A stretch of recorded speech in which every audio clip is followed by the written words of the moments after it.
Okay, we'll see if we're doing this correctly. I'm gonna actually try to kind of live stream the podcast recording process. And then it's a semi-live stream. It'll be on a delay. I'm not gonna, do the whole comments in the moment thing. For this, we're gonna just do my normal sort of podcast building process. You guys will get like the raw audio of the podcast. So for now, this is we're gonna just give this a shot. See if we can have some fun with like screen sharing of my notes and the articles that I'm looking at in the process of creating an episode. You guys will get a less polished, obviously, version of the show than what'll go out on the audio podcast with some post-production put into it. But maybe for YouTube, that might be more fun, might be better for some of us. So welcome. I am Steve, and at the time of this recording, it's Saturday, November 21st, 2020. So I'm going to get a couple of things turned on here, though. Let's try to do screen 2 for a moment. I need to get my other recording software going to capture the audio for the podcast. I think it'll be a little easier than pulling down the audio from the YouTube stream.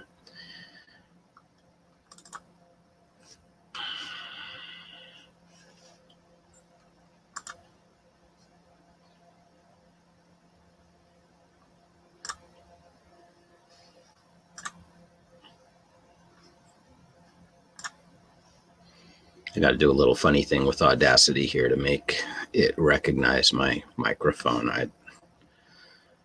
Don't get me started. I have other software like Logic Pro, something like that. I need to work with it a lot more. Hopefully everybody can hear me all right. I'm not projecting too heavily yet. I'm sure I'll get a little louder here as I get into it.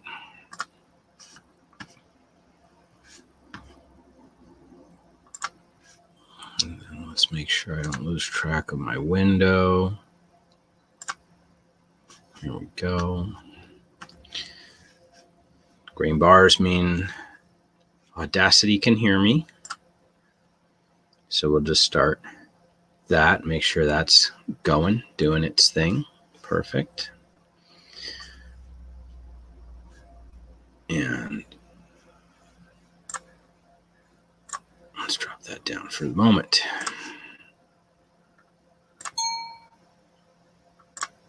Now wait, does killing Automator?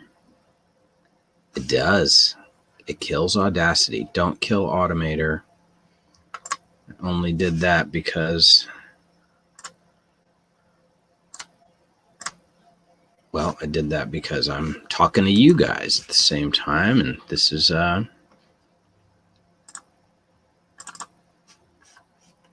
kind of a work in progress, right?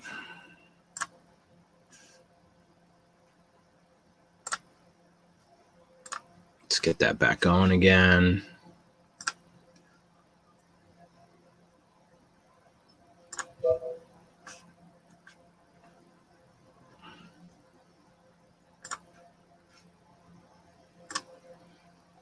Give me my workflow.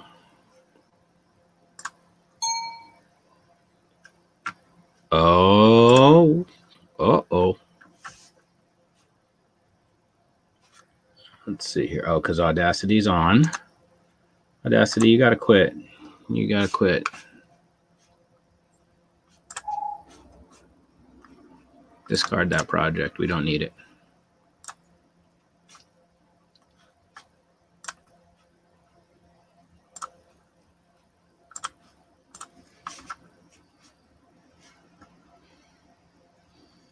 Try that again.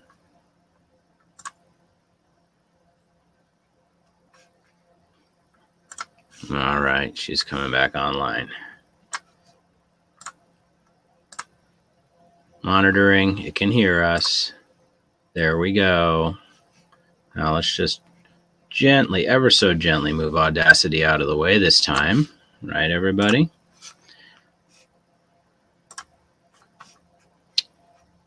What you're looking at now is my screen notes right here on screen for the show notes, that is. Started working on this a few days ago.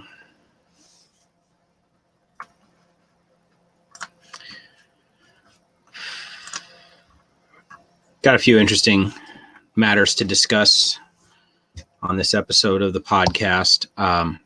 Recently came across a thread on Reddit that reminded me very much, well, it didn't remind me so much as it absolutely re-immersed me back in the experience and the discussion of an experience I had a few years back now.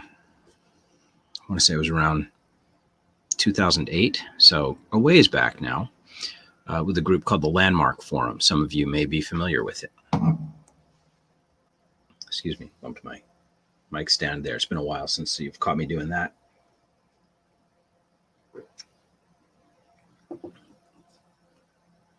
You'll have to forgive me as I also sip my coffee while we do this, but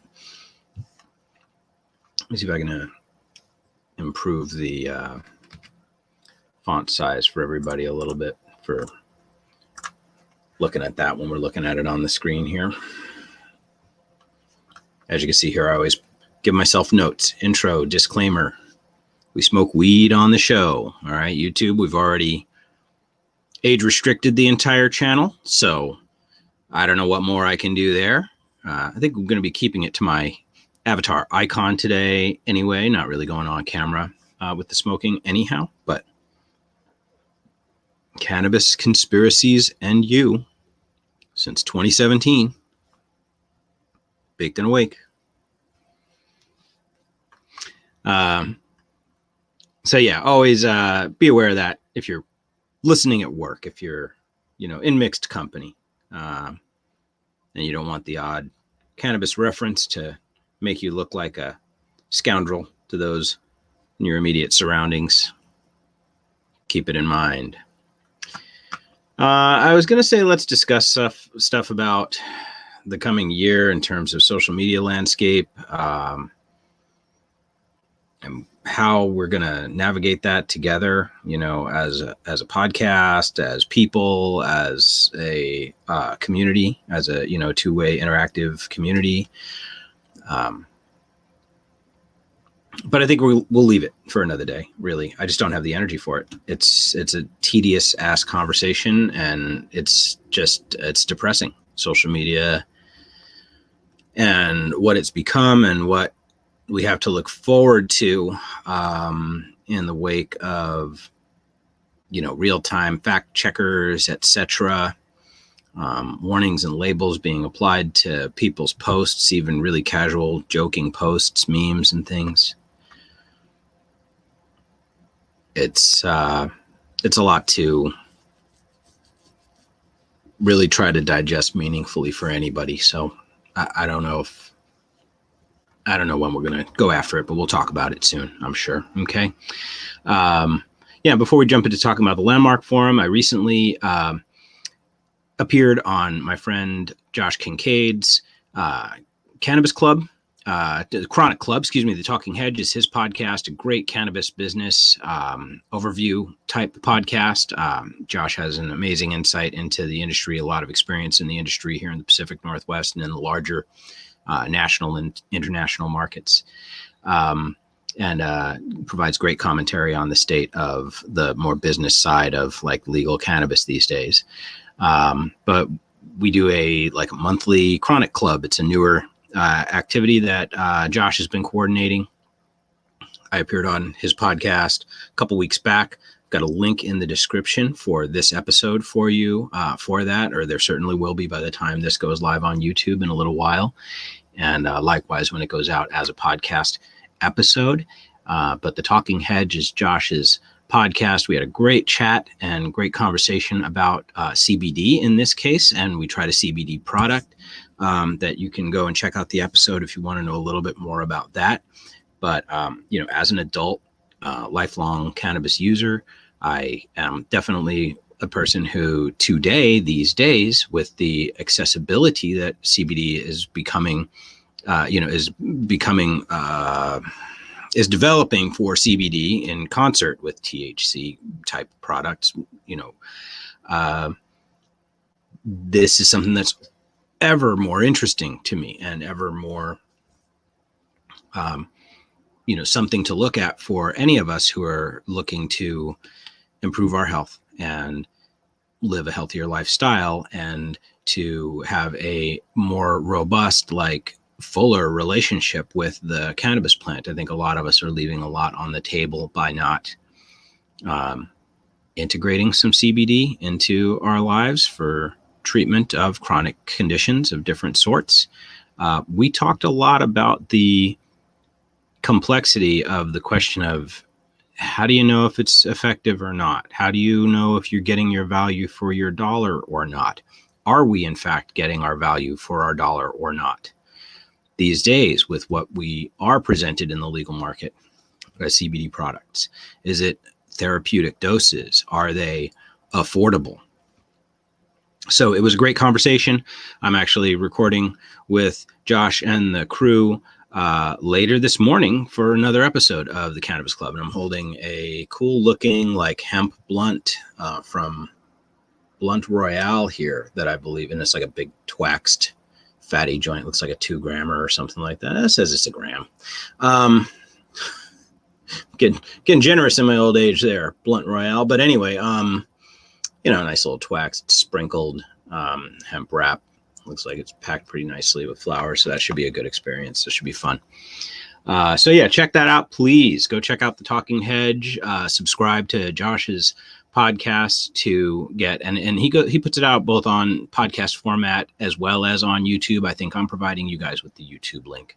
But a great show, and it's a great time getting together with him on the Chronic Club. If you've ever listened to or watched Bubble Man's Hash Church back in the day, not that it's not, Bubble Man's still around doing his thing. So props to him. Shout outs to him. He'll never hear this. But it was kind of our Hash Church moment there. So for the smoky heads among us who know what I'm talking about. So I went to this landmark forum 7-8 years ago, and it was, 12 years ago, Jesus Christ. And it was a weird experience. It was a, what do they bill it as? They bill it as self-improvement, pop psychology, motivational speaker weekend, come and learn some techniques to, empower yourself in your life and career and stuff like that.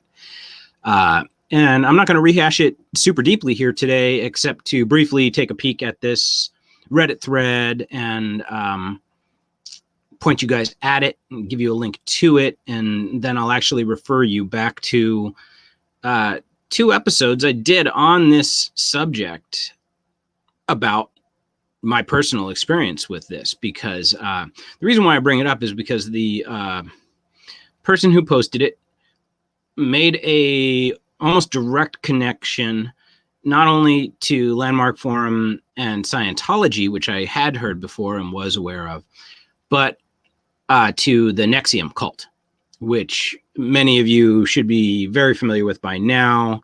That's that Keith Raniere, Smallville actress, Allison, whatever her name was, and a couple of, there was an heiress involved in this, like a trust fund heiress from, I want to say, Schweppes or Seagram's family, who was mixed up in it. These were the women who were getting, sexually abused by other women under his auspices. They were being, subjected to weird rites and rituals, oaths and vows, forced labor and servitude to him, and even some ritual that involved branding of some permutation of Raniere's initials on their body in some cryptic rune.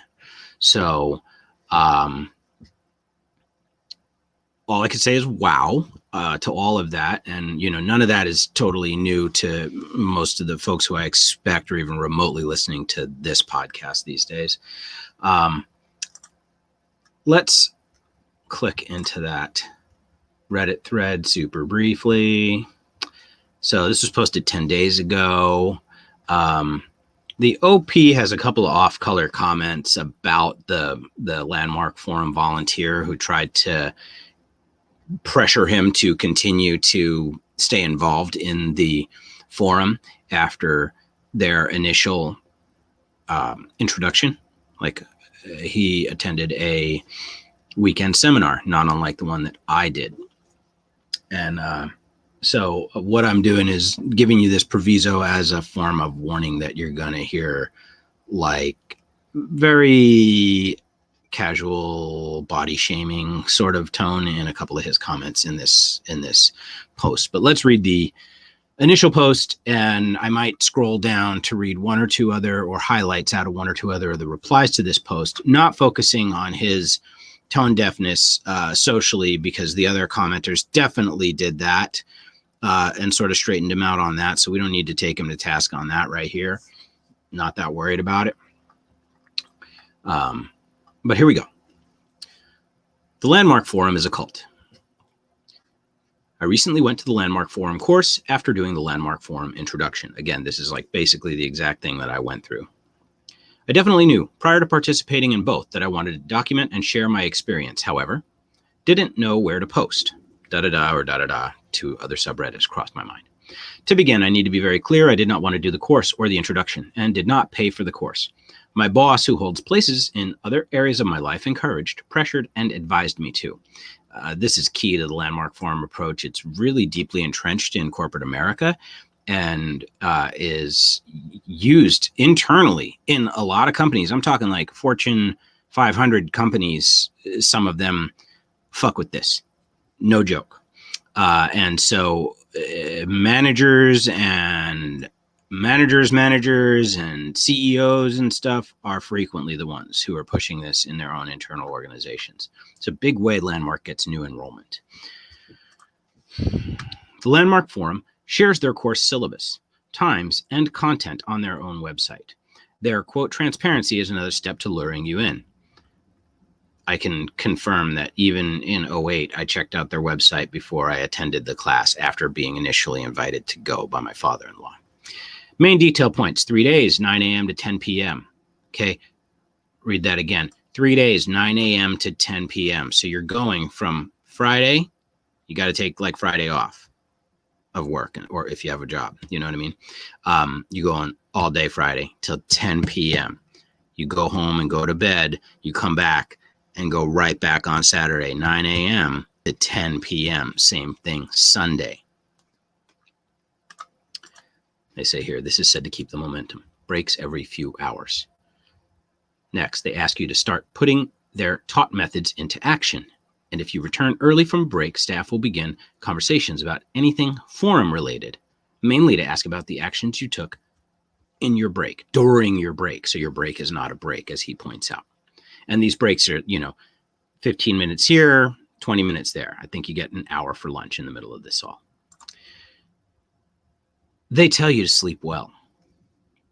Not being able to sleep well is something they touched on. It's an excuse. They give you assignments every night that can take a lot of time, especially after a full day. Absolutely the case. So this person's post, goes on quite a bit here. But this is good. He gives a really good synopsis of his basic experience. And I really only take a moment to read most of the rest of this for the OP. I took notes from the moment our forum leader began speaking. They advised quickly that we would get more from the experience by not taking notes. I disregarded this message. I can confirm they did discourage note taking. And again, it was couched in terms of not like it was forbidden. They didn't forbid us. They really didn't. But they didn't want us to get caught up in just sitting there writing notes, right? Really, this is a way of protecting their script. They want your phone off too, right? They would take your phone if they could. Probably some of them do in some places. So halfway through the day, they asked everyone in the room to promise 2 things. One being, I will promise not to take notes. In a room of 40 people, 7 of which are staff, it was hard not to raise my hand and promise this. The entire weekend used basic psychological concepts. But they've taken these concepts, altered them, and then applied their own language. They will then tell you about the importance of language, again, explaining psychological theories without telling you their name, the study behind it, etc. Because they're loosely based on real theories, there's truth to some of their teachings. But if you're reading this, you're on the internet. Everything you can learn there, you can learn for free elsewhere. Look up, so this is, his own commentary here, look up personality theories on Khan Academy.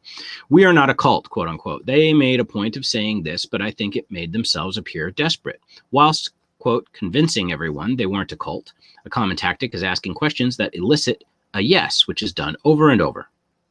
Absolutely. They then let us go home. So they're not a cult, apparently. Most of their workers are volunteers. We have to adopt. Quote, you disagree, come out to the front. As said before, most questions will make everyone say yes. If you disagree, you're encouraged to, but it means you have to come to the front and argue your point. Fair enough. However, you have to use their language, otherwise they use your language against you. So yeah, they give you these talking points, like these things that you would say, I can't, or I shouldn't, or I'm unable to, these type of terms these are rackets, they're excuses. So you have to find ways to, new age babble your way through, like psycho babble your way through any given problem or challenge that, you're dealing with in your life, or personality trait that you're not that pumped on, that hasn't served you that well. And that's the way by which they're, reprogramming your brain, right? If you're not allowed to use these negative terms and you acknowledge that they are, as Landmark calls them, rackets, then you have no choice but to begin to see those things for what they are and, develop past them, right? Somehow on your way to going clear. So, continuing, our forum leader repeated this over and over. We don't give answers. It's a conversation which is about engagement. They want you to discover the answers for yourself, but only if you use their language, agree with them, and do everything they tell you. He has here in bold, you should call your dad, quote. This is subjective. They encourage you to reach out to everyone in your life that you're not, quote, complete with. One staff member interrupted my break by starting a conversation about calling my father. She was giving me life advice. Here's the spoiler alert. Here comes the body shaming stuff. I remembered her name, quote, or in parentheses, let's pretend it's Becky. I looked her up on Facebook when I returned home. Okay. Stalk her much? Yeah. Anyway, I was being told life advice by someone who is overweight, single, volunteers for a cult, and whose only job is working for the MLM scam Scentsy, multi-level marketing scam Scentsy. I think it's, fragrances. Obviously, this point makes me seem like a horrible person. A little. Being told for 3 days that I'm living on the sidelines, not in the arena, quote unquote, by people who, in my eyes, all caps, are living in the sidelines, frustrated me. I wanted to make this point to emphasize how much they preach for authenticity and to basically take life by the balls. However, was Becky taking life by the balls by eating more than her calorie output? Again, went back for it. Remaining single and loving her MLM job. Then you go, Becky. I'm proud of you. Or was Becky simply lacking the courage to improve her life in many areas and clung onto the first community that accepted her? The entire course preaches about living your authentic life, being authentic, and having integrity. If your authentic self doesn't align with their wants, values, and goals, then you're not living your authentic life. Everything they do is about pressuring you to spend more money, do more courses, do more, and more. They know their demographic are people searching for answers, searching for guidance, and self-help. So really good overall synopsis, minus that one, ad hominem attack against the pseudonymous Becky here. But that's a really good snapshot of what goes on in Landmark. A couple of the comments right under this that really kind of hooked me and got me remembering back to the Landmark episodes I did in the first place. The fact that I even see this post on Reddit at all is because I'm part of the r/cults subreddit, which I joined way back when I did do the research on this episode, which I think I put it out in 2018. This episode, this 2-part episode was in 2018. But Double Life 2020 here says right under it, ugh, Nexium basically stole Landmark's playbook and made it their own. So many similarities. And then below that, someone rejoins, and Landmark hijacked the less weirder parts of Scientology. So, and then, a couple other people are agreeing with that vibe. People then go on to relate some horrible experiences they personally had in Landmark.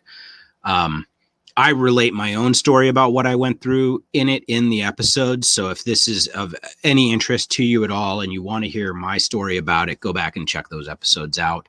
They are on YouTube. They'll be in the show description here, and they're in your podcast back history for Baked and Awake. You'll need to scroll for a while, right? Because we got a lot of shows. So, but look for them in 2018. Yeah, somebody here, Joel Douglas, Ollie, Douglas Seeley, Joel Douglas Seeley. Anybody else have to describe being molested as a child in front of 300 strangers while sleep deprived, cold, and hungry? Were told that they enjoyed part of it, and were made to admit it, then have to commit to going and calling their abusers on break and apologize for being disgusting to them all these years after them repeatedly molesting me as a child is completely normal? Or was that just my experience? So that story was, shocking. Here we have another one. I saw a woman then bully a woman who was raped by her father into calling him to apologize. Somebody else here. This is Joel Douglas elaborating on his experience. There's a couple others in here that are, really similar. So I think at the time that I put these episodes out, I entitled them Assholes Part 1 and Assholes Part 2. And then my subtitle on each was like, the Landmark Forum is, quote, probably not a cult.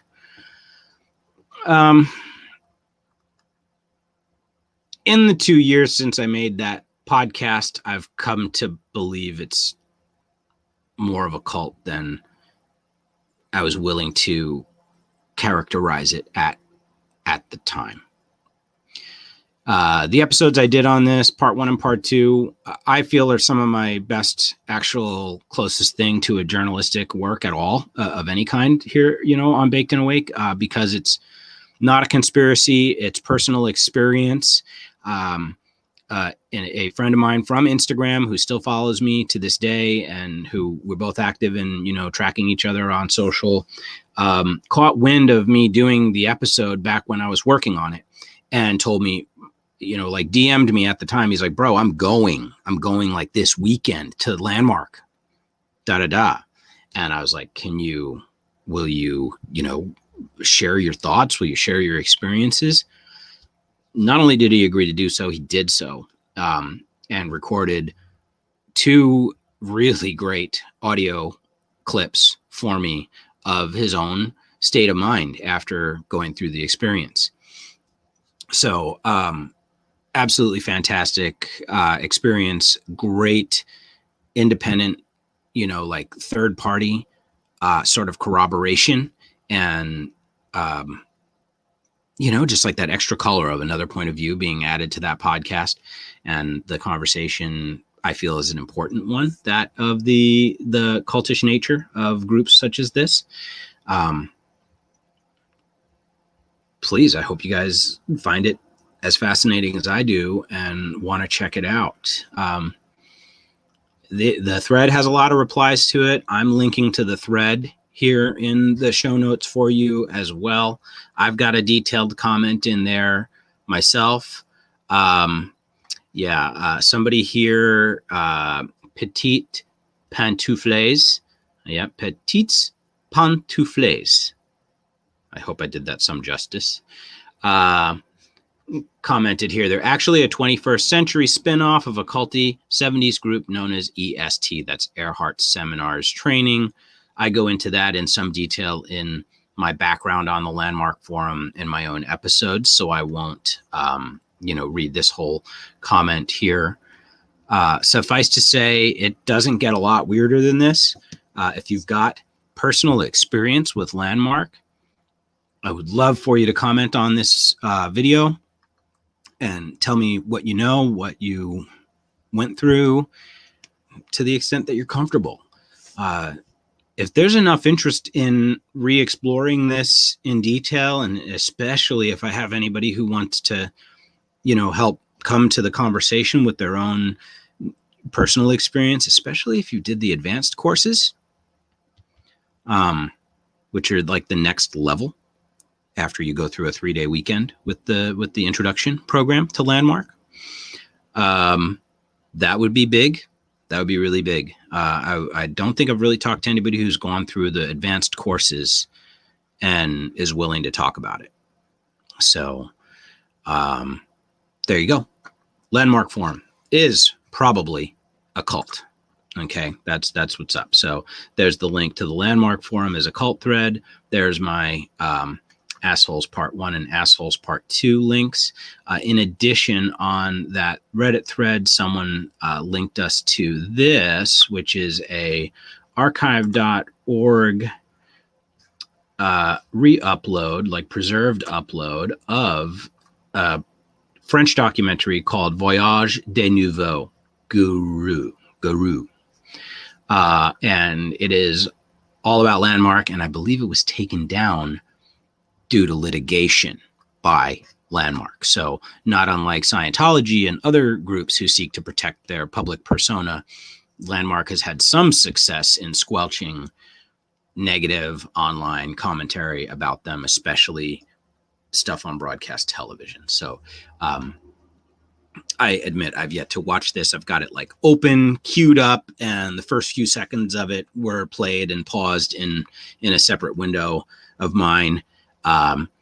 And yeah, I actually just had like a light sense of foreboding getting ready to watch it, that I was just like, oh, do I want to do this right now or what? So, I'm going to watch it, but I haven't yet. I am interested to see what the French point of view was on this and how they were operating there. It looks like it was done in like the 80s or 90s, this production. I'd say probably the 90s. So,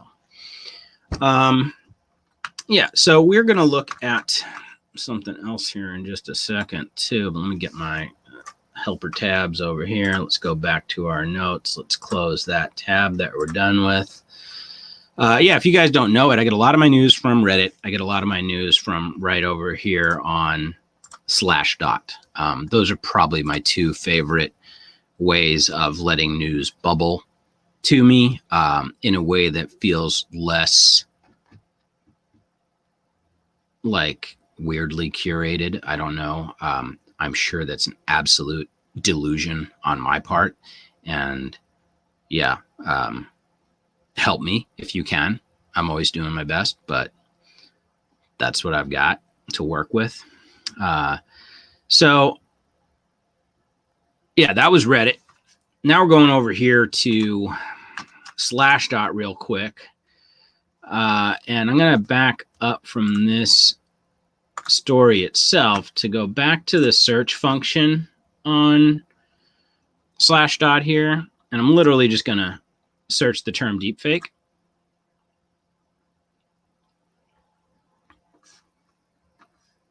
And see what we get. Boy, she's chugging. There we go. 502, bad gateway. There's no bad gateway. There's no bad gateway. All right, let's just go back to top level. Let's kill that tab. That tab is struggling. Let's come back.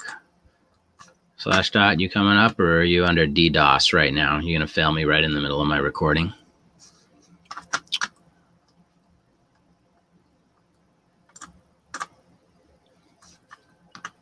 Okay. Yep. We are having trouble. Whoa. Guys. How's Slashdot gonna crap out on me right when I need it most? That's like my whole next jam is about deepfakes. We were going to look on Slashdot and look at all these stories about deepfakes because there are a lot. I posted a couple posts to Instagram this week about deepfakes. I showed a clip of a video with a fella. Let's see here. I guess I could probably show you my Instagram posts. I wonder how that works in terms of YouTube. Am I gonna be okay or not re-uploading my own stuff from Instagram if my Instagram stuff isn't really mine? I don't know. Oh, I hate Instagram on the computer. Doesn't work right. Trying to get this guy's audio to work, but he's telling us that that's not his real face, right? Or that wasn't a real marker, that wasn't a real background, and that wasn't his real face. So he's got fake glasses, fake face, fake marker, fake background, another fake face. Okay. This is really simple deepfake tech. There's nothing to this really. I mean, he might be using some good software, but there's even really cheap crap out there that will deepfake you rather well. Like not one image, one selfie can get you results like this in a 3-second clip. Let's say you have, a folio of 100 images of a person from different angles. Okay. From above, from profile, from below, etc. And really fed that into a piece of software that had some horsepower behind it.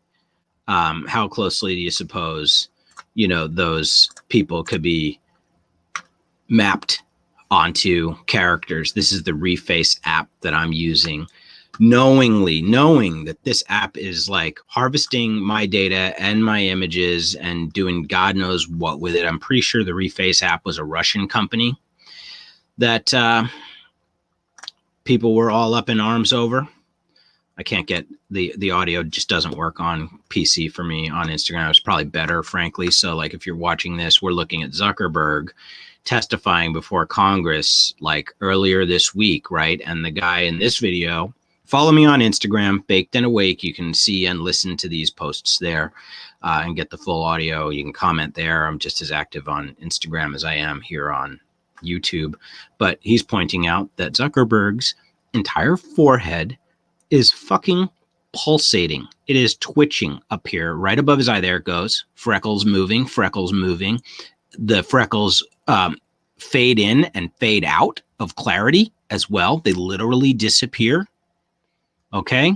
Now, let's pretend we're sane for a moment here and that this isn't a completely fake robotic Zuckerberg Borg, being projected in from another dimension, nor is this a fully artificial, completely made up fake human sitting there. Look at the edges around his face. Okay, as I'm looking at this on a larger display, look at the silhouette around him. Either they're using a virtual backdrop behind him or some other kind of green screen tech. I'm guessing, because look at the way the lighting is around his head. He's locked in. This reminds me a lot of when my wife's playing around with Snapchat filters, right?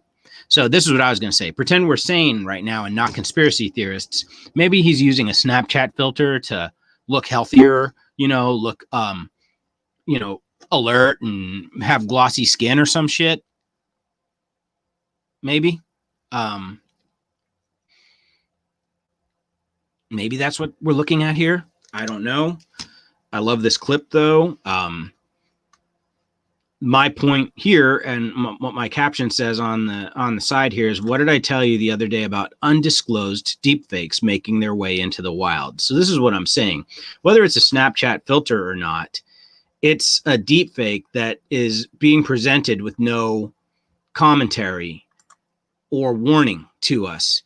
whether you want to call it a deepfake or not, if it's just a filter that's just supposed to be helping his appearance in some light way, which again, there's no public admission of anything unusual having happened there. I feel like that's the kind of thing that's, not just a slippery slope. It's a slippery fucking slope to some really egregious abuses of this technology. And I'm going to try to find one story that I was going to get right here on Slashdot for us, but our bad gateway blocked us. That's fine. You can't stop us. We got the rest of the internet.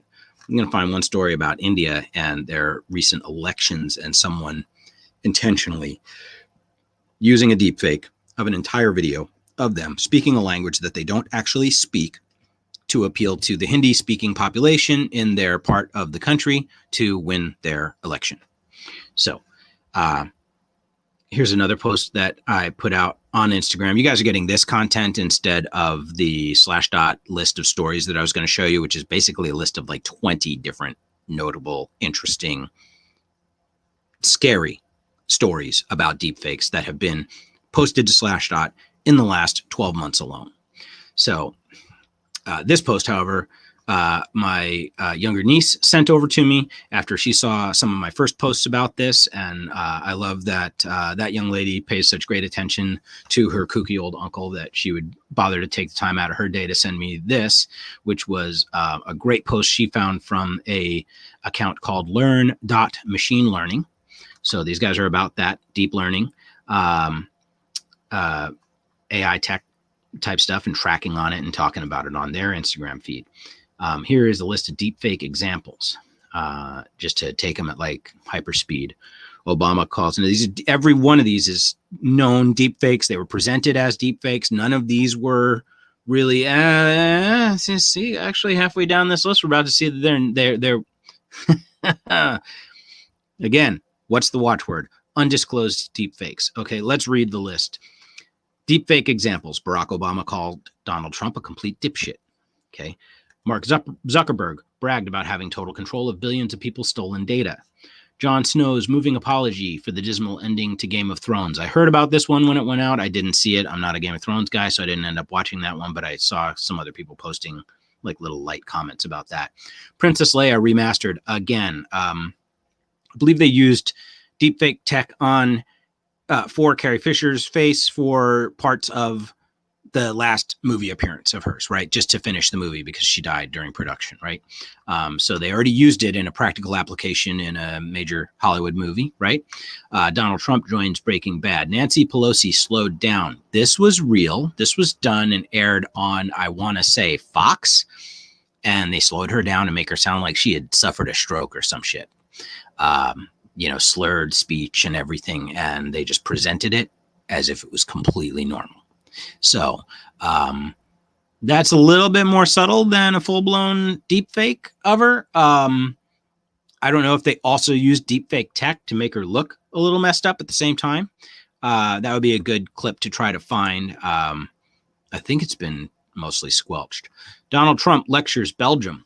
Deepfake porn. This is where it all started. You go back in the stacks to my earlier episodes about deepfakes, and that's where this began. On 4chan, some crazy fucker with an open source program that made it available to, several people, really started this. I think it was like Daisy Ridley and a couple of other people were early victims of this in deepfake adult settings. So StyleGAN generating human faces, which are hard to detect which ones are real and which ones are fake. True. Gabon's president shows prompts questions. I don't know what that means. Many, many examples which terrified and amused the internet. How does it work?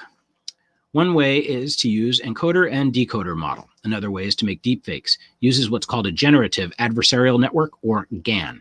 We can use the latest models like GPT-3 or previous versions of it to create fake text. This is actually another story on Slashdot that talks about how the scariest deepfakes of all are not human faces and that type of content, but AI generated text, which would be indistinguishable from journalistic level writing, maybe even academic level writing. You just have to think about that for a little while quietly. Turn that over in your head and think about what it would mean if you were consuming news reports from sources ostensibly from a human journalist, but that in fact, some of which could be, if not now, in the very near future, being partially or entirely generated by artificial intelligence machines of some kind. We can use voice cloning technology to create fake audios of celebrities. So you layer these texts together. You get a deep fake face modeled to a sufficient level of sophistication, and you use a voice clone technology, again, of a sufficient degree of refinement, and especially for short interactions, short clips, you are going to find that these are increasingly difficult to spot. We can still spot them for the most part, and whether you can catch it as a human with your naked eye and casual viewing mindset, or whether it takes an expert who's also skeptical and who's been tipped off that, hey, this video is suspicious, let's look at it. I don't know. I think right now, most of us, like those examples I showed you, they look really good, but they're also, they can be found out. They're also evidently not perfect, right? They're really close, but they're not perfect. Well, that Zuckerberg one was pretty gosh darn good. And apparently, he was sitting there for a couple hours talking to people. So this is the threat, in my opinion, is we already live in a post-truth society. We live in a post-facts society. We're soon to be able to trust even less of what is being presented to us on our sacred glowing rectangles. It says here how to detect deepfakes. 1, poor quality deepfakes are easier to spot. Simple techniques like images or videos which are blurry, different skin tone, double eyebrows, double chin, spatial inconsistency, flickering, shimmering, unmatched borders, teeth, obscured object, glare and reflection, eyeglass, lazy eye, face shaped and aspect, badly rendered objects, etc. Go back and watch that Zuckerberg clip on my Instagram and look for these types of anomalies in the image of Zuckerberg there, and tell me we're not looking at some sort of tech being applied to his face there. Do we call it a snap filter, or do we call it what it is, a version of deepfaking? How to detect deepfakes. 2, other techniques like investigating the source of the video. Take a screenshot and perform a reverse image search. Big MNCs are actively funding the researchers, universities to create algorithms which can detect deepfakes. You can find more techniques at Deepfake Detection Challenge. What's the solution? Of course, the solution is more AI, right? Artificial intelligence already helps spot fake videos, but many existing detection systems have a serious weakness. Another strategy focuses on the provenance of the media. Digital watermarks are not foolproof, but a blockchain online ledger system could hold a tamper-proof record of videos, pictures, and audio, so their origins and any manipulations can always be checked. It's a little bit beyond most of us, right? So that, did I get to the, yeah, so are deepfakes always malicious? Not at all. Many are entertaining and some are helpful. Voice cloning deepfakes can restore people's voices when they lose them to disease. Deepfake videos can enliven galleries and museums. Oh, sure. So we can have fake Abraham Lincolns talking to us from the fucking podium at the museum. Yay. For the entertainment industry, technology can be used to improve the dubbing on foreign language films and more controversially resurrect dead actors. So again, improve the dubbing on foreign language films. That's exactly what I just said is the case in the case of, let's see, we can just find it, right? Here's some real searching happened for.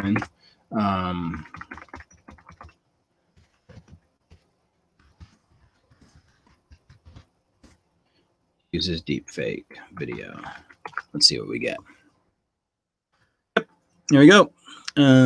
First listing. Let's go to one below that too. Well, technologyreview.com or theverge.com. What do you guys say? Which one do you want? Which one do you want? Which one do you want? I think we're going to go to technologyreview.com. An Indian politician is using deepfake technology to win new voters. This is posted February 19th of this year, so this isn't news. MIT Technology Review, the news, a deepfake of the president of India's ruling Bharatiya Janata Party, BJP, Manoj Tiwari, went viral on WhatsApp in the country earlier this month ahead of legislative assembly sessions in Delhi, according to Vice. What did he do? The purpose. The BJP has partnered with political communications firm The Ideas Factory to create deepfakes that let it target voters across over 20 different languages used in India. Okay. Damn. India. What the hell? You guys? 20 languages? Wow. The party told Vice that the Tiwari deepfake reached approximately 15 million people in 5,800 WhatsApp groups. So this was, I believe it was, disclosed to these people. This was entirely for the purpose of enhancing communication. They dubbed the real politician's face over perhaps someone else speaking his prepared text in these different languages. Maybe they used voice cloning too, so that it sounded like the actual candidate. They tell us here that it isn't even the first time they've done it. This isn't the first time deepfakes have popped up during a political campaign. For example, last December, researchers made a fake video of the two candidates in the UK's general election endorsing each other. That's wild. It wasn't supposed to sway the vote, however, merely to raise awareness about deepfake technology. This case in India seems to be the first time deepfakes have been used for a political campaign. Big risk, here we go, the big risk is that we reach a point where people can no longer trust what they see or hear. In that scenario, a video wouldn't even need to be digitally altered for people to denounce it as fake. Thank you, person who wrote this back in February, for making my exact same point, just supporting my point. It was beautiful. I couldn't have scripted that. They just said what I just said. Listen to what we are saying. It is not just me saying these things. In that scenario, wouldn't even need to be digitally altered for people to denounce it as fake. It's not hard to imagine the corrosive impact that would have on an already fragile political landscape. I will grab this link to this story right now. We'll drop it into our notes so that you guys get that when this comes out. And you have a little bit more, context on this deepfakes matter. I'm tracking this technology. I'm not sitting here like freaking out, scared about it. Okay. I doubt anybody's going to use it to personally destroy my life, directly, specifically, exclusively. I'm a lot more concerned that many somebodies will use it to affect many other somebody's lives for their own reasons. And whenever it's for their own reasons and they're undisclosed to the rest of us, then I think those are sort of ulterior motives and therefore a little bit of a dark purpose, right? In a sense. That's manipulation. That's that manufacturing consent. That's that social engineering that I'm always talking about on the podcast.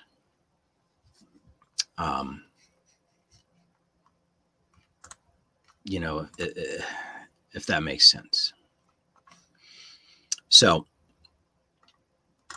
yeah, several posts on Instagram. You saw most of them just now, but go check them out in more detail. Listen to the audio on them. Comment there. Comment on YouTube. Tell me if you've been paying attention to deepfakes as well and how you feel about that. Tell me if there's anybody else talking about the Zuckerberg deepfake from the other day. Absolutely. Okay, so the last thing I want to talk about, how am I doing on time? 9:10 a.m. Okay. Last thing I want to do is do a thing. I want to show you something that I don't even really know how to show you guys. It's so wacky.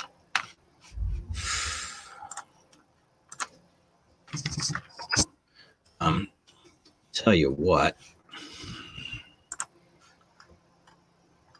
Give me just 1 second, everybody. I'm literally going to step away from the desk for a second. So you're going to have the most dreaded thing in the world. This is live. Dead air. Go get a cup of coffee or something. I'll be right back. 1 second.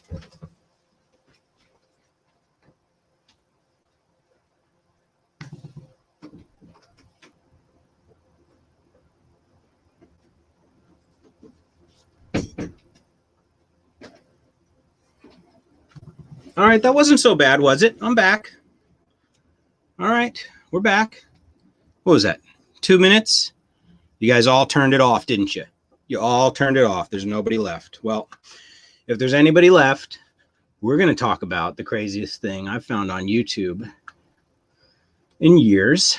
And this is where it's going to be interesting. So just don't know how to share this guy's stuff. Like every YouTuber knows that there's the YouTube terms of service. If you read them very carefully, it's actually the case that YouTube gives everybody permission to reuse each other's content to a great extent. Although that's in writing, you know, once you've uploaded something to YouTube, it's on YouTube and it's free to be, you know, pulled down and re-edited and re-uploaded by other YouTubers, including YouTube. People do get upset about it with each other, right? They feel like people are taking their content, etc. And so what I'm going to do is introduce this channel to you, introduce his theory to you, show you his channel, and then I'm going to kind of turn you loose on it yourselves. Okay. Because I need some other eyes on this. I need some other ears on this. And yeah, I don't think I can even tell you this story remotely as well as the channel can themselves. And in particular, I will. Well, let's go there, right? Let's go there. You guys smoking weed? I hope so. I'm gonna fucking pack a bowl here. I haven't even been smoking. I'm too busy working for you guys, right? Let's take this over here. Let's take this guy over here. Drop it in. That's my YouTube channel. If you haven't been there, podcasters. All right. If you're listening on YouTube, you already know where we are. Podcast listeners, though, there's a lot of extra stuff on the Baked and Awake YouTube channel. So I'm always encouraging you to go there and sub to me there. Please do. So the name of this channel, An American Scheme. Okay. I subbed. I hit the bell for homie. Okay. He's a little bigger than me. He gets more views than me, from what I can tell, a little bit more views than me overall. So and he's been at this for a couple years, for sure already. What's his deal? Well, what's his about page say? An American Scheme, 2.4K subscribers. I know for a fact that Diana Ross got pregnant at age 14 by Smokey Robinson. Barry Gordy said, "You have to get rid of that kid if we're going to work together." So Barry came up with the plan to send the baby to an old friend of his, Joe Jackson. Diana and Smokey gave their baby Michael to the Jacksons so they could be stars. But then they came back into MJ's life and also made him and the Jacksons famous. But this is where MJ's life is turned upside down, and MJ is left without a real family. This is how and why MJ becomes Peter Pan. I have the one and only true and final story about Michael Jackson. Please try and understand the truth and what it really means. So I'm really glad I read his description again, because it's really important to give you the proper context for my fascination with the channel, in order for me to even, hope that anybody's going to check it out themselves and do so with an open mind. So you've been listening to me for a while. I'm in my 40s, so I grew up in the 80s when Michael Jackson was at his absolute peak. When I was a kid in the 70s, the Jackson 5 was, a top boy band kids group of the time. They were there, they were the new kids on the block of their era, the NSYNC, right? Who is it today? One Direction, right? So Michael Jackson was like Drake and Kendrick Lamar and Bruno Mars all rolled into one. Like, he wasn't a rapper. He wasn't a hip hop artist. What I mean is I guess I was trying to equate the scale of Michael Jackson's stardom in his era to, like, if you took Drake and if you took Kanye and if you took somebody like, whoever, the biggest personalities in entertainment today, and they're still talking about Michael Jackson today like he was, an otherworldly being. So when this guy tells a guy like me of my particular age that he's got a theory about Michael Jackson and Diana Ross,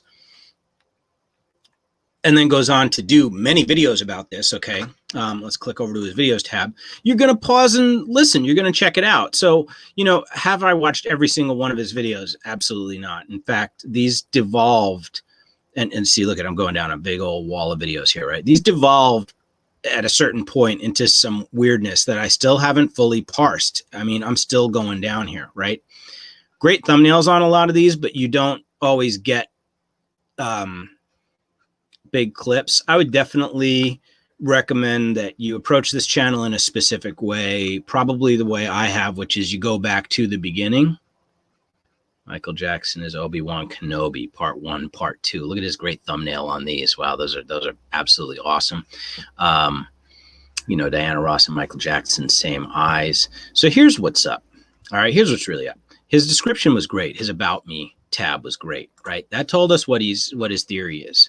His videos, as you can see, do mostly seem to be on topic, right? Okay, so this is another good sign. At least if you want to go down a rabbit hole, right? This person has spent their time on it. Well, they did a good job on every single one of these or not, to be determined, right? You can look at these yourselves and tell me. I know you're not seeing a lot of red bars on a lot of these yet, but when we get down to the earlier posts of his, look at how many of these are, you guys. Like, I have like 150 uploads on my YouTube channel. This guy's got to have 2 or 3 times that. Okay, here we go. See, so come back to this era right down here. You see where I've got them all? I've watched them all here. All right, full bars. All right, I gave this guy all my love. All right. By the way, if you guys are watching this on YouTube and you are still with me after my run downstairs to grab coffee and hit the old boys' room for a quick second there, the longer you watch any of our videos, oh my God, that helps so much. I'm 1,107 hours away from qualifying for the hours watched threshold for a YouTube channel, which in concert is looked at with my subscriber count to eventually decide if they want to monetize me or not. I'm not that worried about it. I understand even the biggest channels on YouTube, the monetized channels, most of them make most of their money elsewhere, and the YouTube monetization is borderline throwaway because of how poor it is. But obviously there's some cachet that goes along with being ostensibly monetized, right? There's just some, perceived internet clout with that. So yeah, long story short, watch people's videos all the way through if you really like them. Even if you literally, if you need to mute them in a separate tab and work in another part of your computer and let somebody's video play, my video, for example, you can really help us a lot. All right. I can't game the system by doing that for myself at home. YouTube knows my IP addresses. They don't count my own views. So I can't set a server up in my corner to record, views on my content. So this fella, let's go all the way back to story number 1. Let's see if I can just let you hear like him introduce himself. And then we'll go from there. I will sell this house today. Hi, I'm John. This is my show, An American Scheme. The show is basically going to be about my belief that Michael Jackson is actually the son of Diana Ross and Smokey Robinson. I believe that Berry Gordy is the one that orchestrated the cover-up from the very beginning with his old boxing buddy, Joe Jackson. I'm going to stop him right there because that's like a 38-second sample. Should be okay because we're talking about it while we're looking at it. Okay. These first vlog style entries are probably where he lays out almost all of his theory the most coherently. Then you see I stuck with him, looked at some other clips of some other videos, watched him, through quite a bit. See, there's quite a few more here that I have watched in addition. Okay. But after the initial, this stuff, although it's got bad thumbnails, he does intersperse some imagery in here and stuff and some video clips with what he's talking about and his talking points. The theory's interesting. Michael Jackson and Diana Ross were closely connected in terms of as celebrity friends are concerned, right? And this fellow has found some fairly interesting and compelling little clips of her literally referring to him as things like my baby or my son on television, like in public, whether it's Donahue show or at some, red carpet event,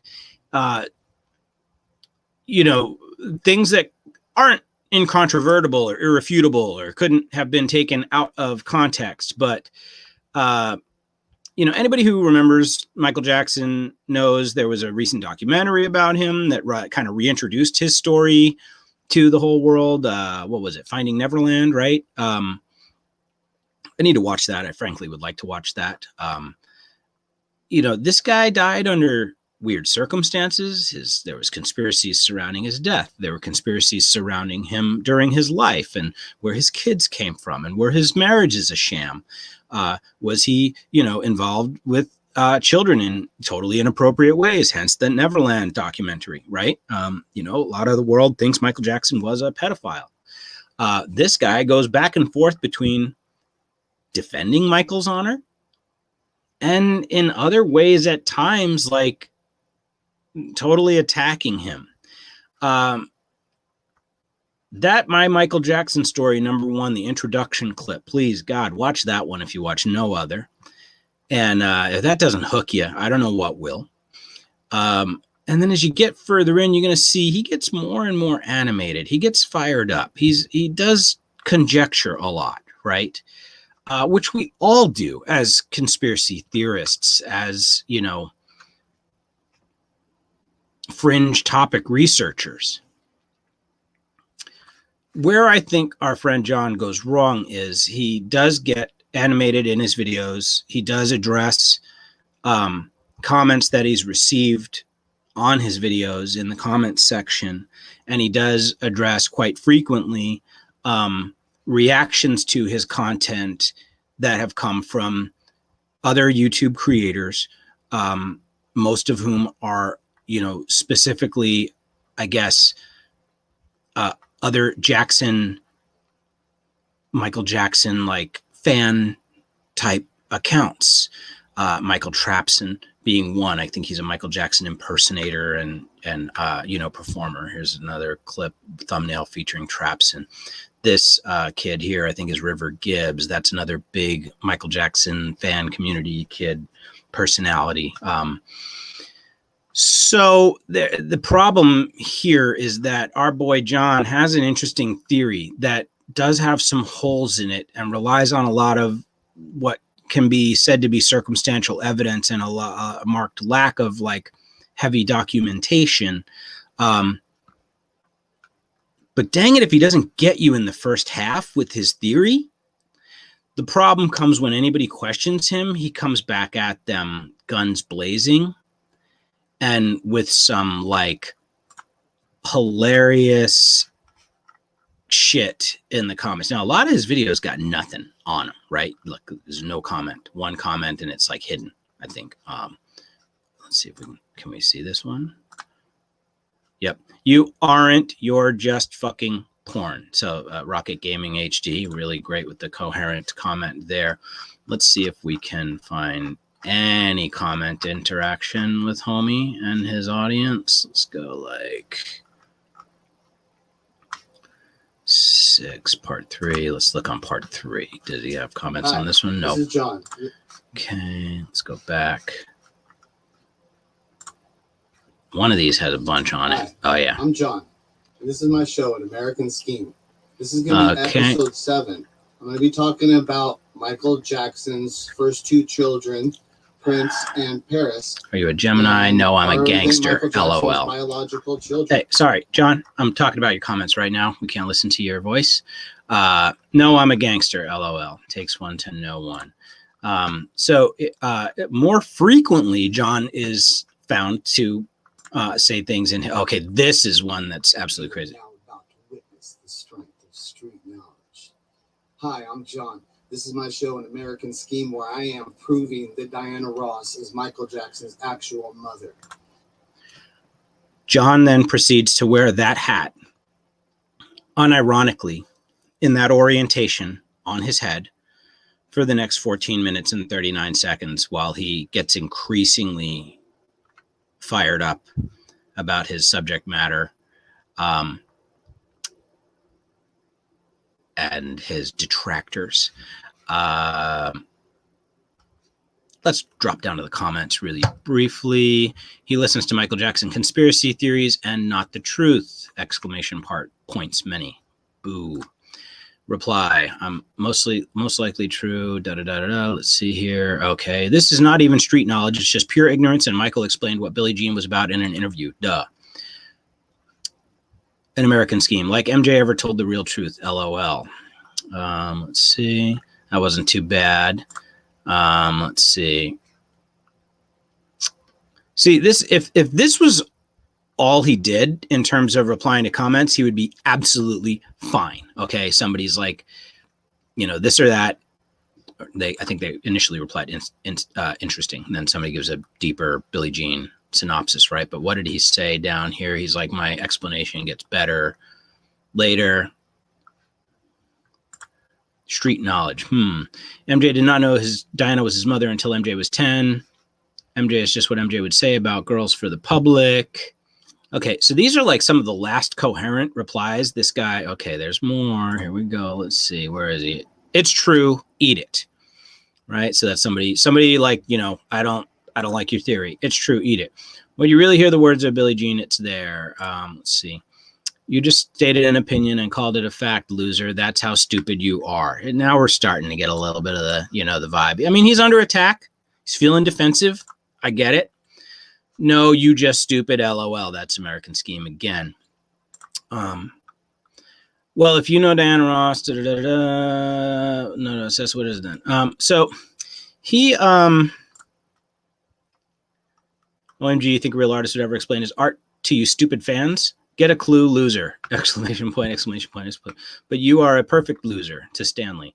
I'm talking about MJ, keep calling you a loser because all you do is attack me because you're a loser. Talk about MJ. So this fella is wild in the comments, and I mean wild. This is nothing. This is nothing, guys. And then he, you know, goes in on these people, both from the comments and from these other channels in his videos. So one of his biggest detractors is another Michael Jackson fan account. I think it's called Matt's FTR. And he points out in a couple of his reaction videos to our buddy John here that, you know, if John just would have presented his case and then been open to the constructive criticism that was already being offered in his comments from people that were somewhat taking him seriously, that he might get somewhere with people, that people might interact with him, you know, in ways that are more favorable to him. He's having trouble interacting with the rest of the community, and he's having trouble getting his theory across as anything other than, you know, his sort of wild speculations. He goes 1439 long on this, right? All right. So here's, you know, I'm really probably putting a mark on my own target on my own back here with American Scheme, but really I was first interested in his channel because I don't know what YouTube algorithm bubbled up his first like intro video, but they served me up number one, and I watched that, and he wasn't mad at anybody yet. So he was just telling his story. And I was like, I put my shit down. I texted my mother. I was like, Mom, what do you think about this one? You know, all the way down in Nevada, right? I loved it. Okay, so An American Scheme, if you ever see this and if you're tripping or thinking about tripping, bro, I mean, we could talk about the hat all day long. I don't even, you know, I don't know where to begin on that. Luckily, I think we only see the hat the one time in all his videos.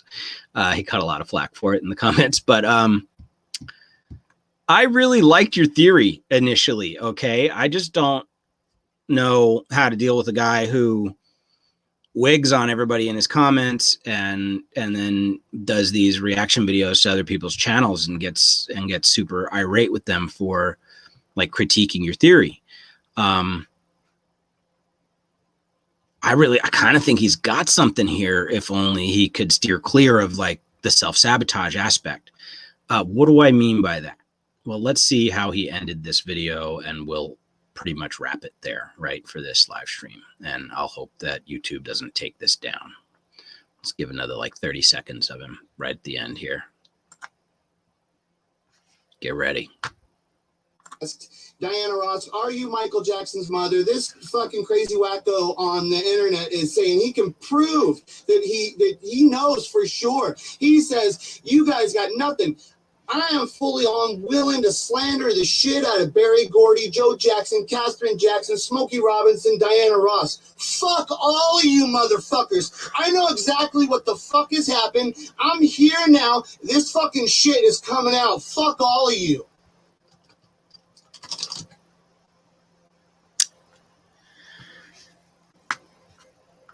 Ladies and gentlemen, An American Scheme. Like I said, I think it's fascinating. Everything about it is fascinating. The theory is fascinating. The guy is fascinating. His beef with other YouTubers, absolutely fascinating. It's a complete shit show.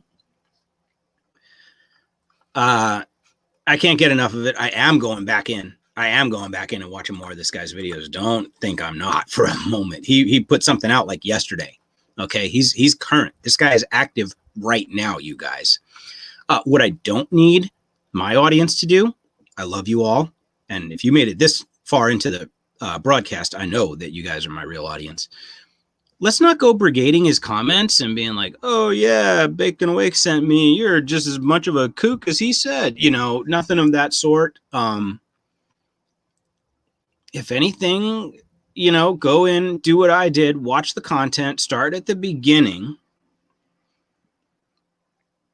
read the comment sections on his videos when you see comments underneath. Show the guy some love, sub to his channel, listen to his videos, let him play all the way through. They're weird as fuck. I guarantee you this is some of the weirdest shit you've seen in a while. And then, like, again, don't just bomb his comments with critical stuff, because he doesn't seem that well equipped to deal with it, frankly. And it probably is causing him a lot of personal anxiety in his life when he does get that kind of feedback. And are you really going to help him that much? Probably not, right? Let's be real. So I'm saying watch it and enjoy it for what it is. Feel free to comment on his stuff if you want to, but maybe try to keep it couched in some kind of terms where once you get a vibe for how he replies to different comments and what type of comments he likes and what kind of comments he doesn't like, maybe you can game that system a little bit and get some nuggets from him, right? That's entirely possible. Okay. A lot of you are very subtle individuals. So I give you all credit where credit is due. But this has been, a great time. This has been probably an hour, probably more than an hour. So let's wrap it here. You've been introduced to An American Scheme. It's not going to be top line in the description for this episode. We're going to kind of keep it on the low for now. Let's all keep watching this saga unfold together. Let me know personally what you think of his first few videos, especially that introduction video where he lays out the whole theory in detail. Again, follow me on Instagram, baked_and_awake, baked_and_awake, duh. And because I do have a post about this An American Scheme channel, going back just a few days here, where I first introduced it when I first found it. So feel free to comment there or just comment here under this video. And yeah, that's more than enough for today. Don't you think, everybody? It's more than enough. So that's the episode. Go support the podcast. I never ask for money. I don't do my Patreon. I don't make a big deal about it. But I'm not affluent. We pay for this ourselves. Nobody asked us to do it, but boy, it sure does put some wind underneath my wings when I get the very little bit of, I get a couple of bucks every month from a couple of my longtime audience members and supporters who probably stay signed on because they know they're the only two who are taking care of me in the world and feel guilty if they stop because they know I'd notice. Help those guys out. All right. If you don't want to help me out, help out my two long-suffering podcast supporters. Visit my website, bakedandawake.com, and find the support tab, and I don't know, hook it up on a one-time or send me $1 a month or $2 a month, somehow, some way, by friends and family, for doing the show, for trying not to just put out podcasts just for the sake of saying I put out a podcast, and for not talking about the exact same shit that you already listened to on 4 other shows this week. I try really hard to talk about different matters and show you guys new things. And if you roll back in the catalog and in the archives of the podcast, I feel confident you'll find a lot of wonderful subject matter, much of which you won't have heard maybe anywhere else, or at least hardly anywhere else. So you guys are awesome. I love you. I'm going to shut her right there. I'm going to go edit this into a real podcast for the podcast audience, and it won't have the visuals that you guys just were able to stare at. A bunch of text on the screen. Yahoo. Hey, just doing what I can here for you guys, right? Yeah. Check out American Scheme. Tell me what you think. And between now and then, I need you to just do what you always do. Smoke that indica and do shit anyway. We'll be together again real soon.